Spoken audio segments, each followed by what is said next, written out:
Fala pra ele que é o do violão. Legal.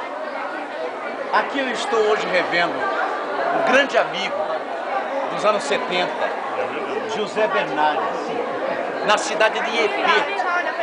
Eu era engraxate em Iepê, estado de São Paulo, lá pertinho de Rancharia, Assis, interior de São Paulo. Mas eu já tinha meu sonho de ser cantor.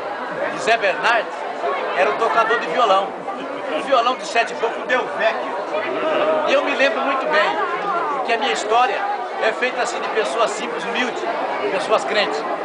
Se hoje eu sou o Júlio César e Marlene, a dupla conhecida no Brasil, mas eu comecei lá, cantando em cultos de casa, ar livre, em frente à rodoviária, não era assim?